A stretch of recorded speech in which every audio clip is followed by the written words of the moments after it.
ये वीडियो तकरीबन 7 मिनट की है, मगर ये 7 मिनट आपके आने वाले 2 साल बचा सकते हैं। क्योंकि मैट्रिक करने के बाद जो स्टूडेंट्स के लिए सबसे इम्पोर्टेंट फैसला होता है कि कॉलेज में कौन से कॉम्बिनेशन चूज़ करें, जिसमें आपके पास 5 डिफरेंट ऑप्शंस होते हैं: pre medical, pre engineering, ICS, ICOM और FA। और अक्सर स्टूडेंट्स या पेरेंट्स इन सब्जेक्ट्स को चूज या इन कॉम्बिनेशन को चूज़ करने से पहले एक गलती कर कि यहाँ तो वो इमोशंस की बेस से फैसला कर रहे होते हैं, यहाँ कोई उनका दोस्त कोई स्पेसिफिक कॉम्बिनेशन चूज़ कर रहा होता है, वो उसके पीछे लग जाते हैं। या फैमिली की तरफ से एक पीयर प्रेशर होता है कि हमारी फैमिली में ये फ़लाँ बच्चा डॉक्टर बन रहा है तो आप भी डॉक्टर बनो। मगर इस एक मोमेंट पे ये चीज़ नहीं देखी जा रही होती कि वो स्पेसिफिक बच्चा बना किस चीज़ के लिए, उसमें सलाहियत कौन कौन सी है और उसने बाकी फ्यूचर में क्या करना है। मेरा नाम तैमूर हसन है और मैं मिनान कॉलेजेस का चेयरमैन हूँ। पिछले 13 सालों से एडमिशन्स के दिनों में जो हम एक इशू फेस करते हैं वो ये है कि 90% स्टूडेंट्स को यही नहीं पता कि वो कॉलेज में एडमिशन ले तो रहे हैं और जो वो सब्जेक्ट्स या कॉम्बिनेशन चूज़ कर रहे हैं उसको चूज़ करने की वजह क्या है। क्योंकि अलमिया ये है या तो इमोशंस की बेस पे कॉम्बिनेशन चूज़ किया जा रहा होता है, इसके अलावा किसी दोस्त को देख के वो कॉम्बिनेशन चूज़ किया जा रहा होता है, या फिर एक जो मार्केट में हाइप क्रिएट होती है कि एक अर्सा पहले BBA की तरफ चले जाओ या BCom कर लो कि उसकी एक बहुत बड़ी हाइप थी, सब लोग वहाँ जा रहे थे। फिर एक वक्त आया कि CS की तरफ सब मूव करना शुरू हो गए और अब एक वक्त ये है कि हर कोई यही करना चाह रहा है, यही सीखना चाह रहा है। मगर जो एक सबसे बड़ा मसला है वो ये है कि किसी को ये नहीं पता कि उनकी अपनी सलाहियत क्या है, अल्लाह ताला ने उनको किस चीज़ के लिए बनाया है, उनकी अपनी स्ट्रेंथ्स क्या है, वीकनेसेस क्या है, क्या उन्होंने जॉब करनी है या उन्होंने बिजनेस करना है या उन्होंने मेडिकल फील्ड में जाना है। ये बच्चे को क्लैरिटी स्कूल से या पेरेंट्स की तरफ से दी नहीं जाती, जिसकी वजह से वो स्टिल कंफ्यूज होते हैं। और कॉलेज के दौरान भी हम लोग जब बच्चों से कम्युनिकेट करते हैं तो उनका ये सवाल होता है या उनको इस चीज़ की इन्फॉर्मेशन ही नहीं होती कि वो स्पेसिफिक डिग्री क्यों कर रहे हैं, क्योंकि उनका पर्पस, उनका लाइफ गोल डिफाइन ही नहीं होता। तो मैं आज इस वीडियो में आपको बताऊंगा कि ऐसे कौन से 5 कॉम्बिनेशंस हैं जो ट्रेडिशनल हैं, जिसको चूज़ करके बच्चा आगे किन किन फील्ड में जा सकता है, कौन कौन सी यूनिवर्सिटी में जा सकता है, कौन सी फील्ड बिजनेस की है, कौन सी फील्ड A की है और कौन सी फील्ड चूज़ करके आप डॉक्टर बन सकते हैं। और इसके बाद इस वीडियो के दौरान ये 3 सवाल मैं आपसे पूछूंगा और उन 3 सवाल का जवाब देने के बाद आपको और आपके बच्चे को ये आइडिया हो जाएगा कि कौन सी फील्ड उसके लिए परफेक्ट है। आजकल जो सबसे बड़ी प्रॉब्लम ये है कि बच्चा कभी खुद से फैसला ही नहीं करता कि उसने कौन सी डिग्री करनी है, बल्कि उसके पेरेंट्स भी ऑन द बेसिस ऑफ कि यार हमारी ये फैमिली में ये बच्ची है, इसने प्री मेडिकल किया, इससे इतना स्कोर किया तो आप भी प्री मेडिकल को, या बच्चा ये चीज़ देख के फैसला करता है कि उसका स्पेसिफिक दोस्त किस कॉम्बिनेशन को चूज़ करे ताकि हम साथ पढ़ें। मगर उस एक स्पेसिफिक मोमेंट पर ये डिसाइड नहीं किया जा रहा होता कि बच्चे की पर्सनल सलाहियत है क्या, अल्लाह ताला ने उसको किन किन स्ट्रेंथ से नवाजा है और उन स्ट्रेंथ्स को देखते हुए उसको किस फील्ड में जाना चाहिए, चूज़ करनी चाहिए। अक्सर ये एक सवाल स्टूडेंट में से बहुत ज़्यादा पूछते हैं कि सर किस ग्रुप में या किस डिग्री में स्कोप है, या हमें कौन सा कॉम्बिनेशन चूज करना चाहिए जिसमें पैसा ज़्यादा हो। और मेरा जवाब उनको सिर्फ यही होता है कि किसी भी ग्रुप, कॉम्बिनेशन या डिग्री में स्कोप नहीं होता, बल्कि इंसान के अंदर स्कोप होता है। क्योंकि अगर हम देखें मार्केट को आजकल कि मार्केट मीडियोकर से बड़ी मगर एक्सपर्ट्स की बड़ी कमी है। सबसे पहली बात तो ये कोई भी ग्रुप नीचा नहीं होता। अक्सर हमारी फैमिलीज़ में ये बात डिस्कस होती है कि या अक्सर मशवरा देने वाले लोग ये मशवरा देते हैं कि आप प्री मेडिकल पढ़ लो। और अक्सर मैंने ऐसे स्टूडेंट्स को देखा है जिन्होंने जाना तो CS की फील्ड में होता है या जिनको पसंद तो कंप्यूटर होता है, मगर वो लोग मैट्रिक में मेडिकल रख लेते हैं या वो मैट्रिक में बायो रख लेते हैं। उसकी एक रीज़न होती है कि हमारी फैमिली में एक मशवरा मिला था कि बायो का बड़ा बेनिफिट है।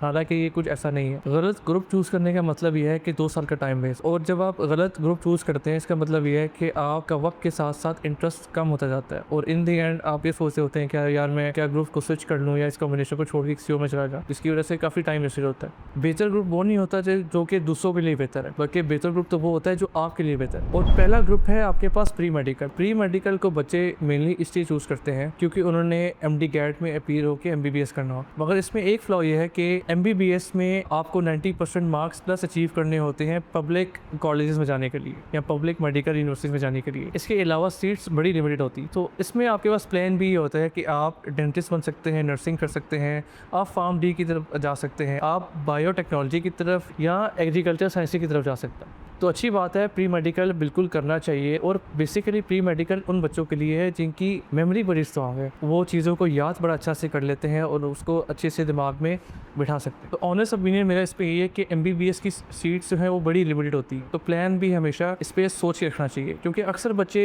MBBS में इनरोल ना होने की वजह से बड़े डिसऑर्डर हो जाते हैं और अपनी वो स्पेसिफिक फील्ड को स्विच कर लेते हैं, या वो इंजीनियरिंग की तरफ चले जाएंगे या वो CS की तरफ चले जाएंगे। मगर मेरा मशवरा इसमें ये है कि अगर आप प्रॉपर पहले से प्लान कर लें कि अगर MBBS नहीं तो ये स्पेसिफिक फील्ड्स जो कि इसी फील्ड में है या इसी कॉम्बिनेशन से को देखते हुए आगे लेके जाती हैं वो चूज़ की जा सकती हैं। इसके अलावा MBBS का जो एक लॉ है वो ये है कि जो असल अर्निंग बच्चा स्टार्ट करता है वो अप्रॉक्सीमेटली 6 to 7 ईयर्स की बात करता है।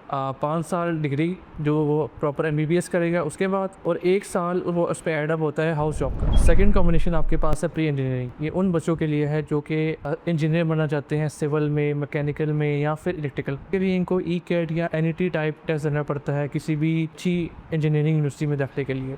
इसके अलावा वो लोग BS फिजिक्स या BS मैथमेटिक्स की तरफ भी मूव कर सकते हैं या फिर एग्रीकल्चर या फिर एविएशन की तरफ भी जा सकते हैं। मार्केट रियलिटी कुछ ऐसी है कि मैकेनिकल और सिविल के लिए तो मार्केट बहुत ज़्यादा सेचुरेटेड है, तो अगर इसी फील्ड को हम थोड़ा सॉफ्टवेयर से जोड़ दें, मैकेट्रॉनिक्स की तरफ चले जाएँ या फिर इलेक्ट्रिकल या फिर रोबोटिक्स की तरफ चले जाएँ, तो इस फील्ड में काफ़ी स्कोप है। और प्री इंजीनियरिंग का एक बेनिफिट ये भी है कि अगर आप इंजीनियरिंग की तरफ मूव नहीं भी करते तो आप इजीली CS की तरफ मूव कर सकते हैं, क्योंकि बहुत सारी यूनिवर्सिटीज़ प्री इंजीनियरिंग वाले स्टूडेंट्स को CS में एडमिशन अलाउ करती है। तो देखा जाए तो प्री इंजीनियरिंग भी एक काफ़ी अच्छा कॉम्बिनेशन और काफ़ी फ्लेक्सिबल है। या तो इंजीनियरिंग कर लो, मल्टीपल ऑप्शन है, या आप टीचर ही बन सकते हो, आप BS फिजिक्स या BS मैथमेटिक्स कर लो, या इसके अलावा आप कम्युनिटी स्विच करना चाहते हो सॉफ्टवेयर की तरफ तो आप CS की तरफ भी आ सकते हो। तीसरा ग्रुप है ICS का। इसमें आपके पास 2 ऑप्शन होते हैं, या तो आप मैथ्स फिजिक्स कंप्यूटर चूज़ कर लें या फिर आप मैथ्स स्टैट्स कंप्यूटर चूज़ कर लें।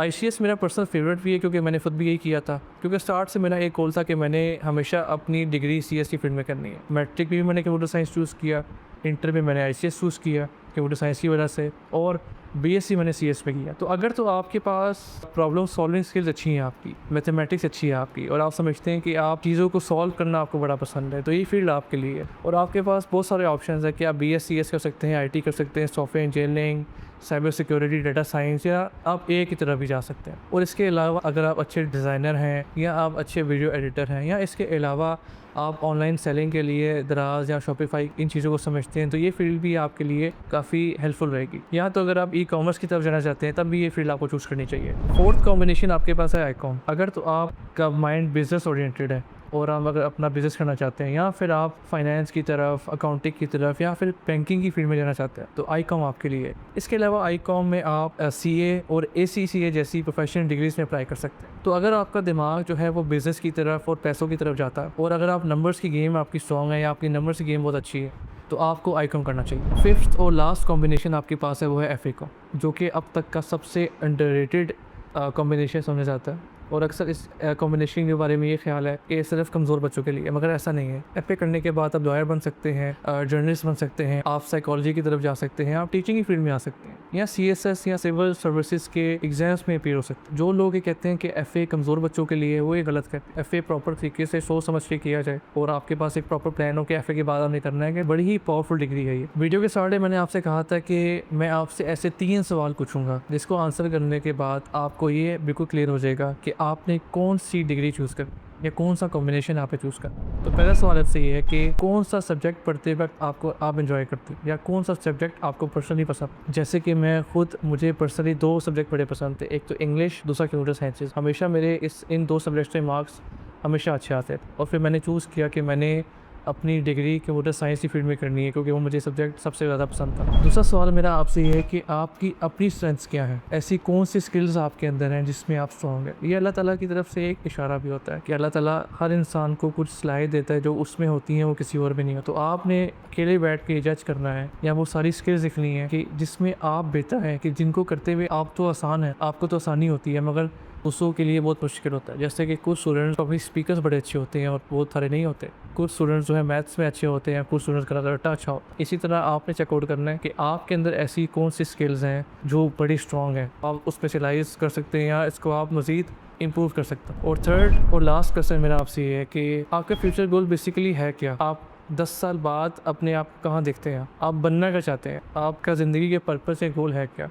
तो अगर आप इन 3 सवालों के जवाब देते हैं तो आप इजीली इन 5 कॉम्बिनेशन को देखते हुए आप आराम से अपना कॉम्बिनेशन चूज़ कर लेंगे। और आखिरी बात यह कि अल्लाह ताला ने हर किसी को सलाहियतें दी हैं। कोई बंदा मैथ्स में अच्छा है, कोई बंदा पब्लिक स्पीकर अच्छा है, किसी की इंग्लिश स्ट्रॉन्ग है तो किसी की कंप्यूटर साइंस स्ट्रॉन्ग है। तो आपने बस अपने बारे में देखना है कि आप किस में बेहतर हैं, आपका दिल किस में लगता है और आप खुद को आने वाले वक्तों में कहाँ देखते हैं। ये 3 चीज़ें देखते हुए आपने इंशाल्लाह फैसला कर।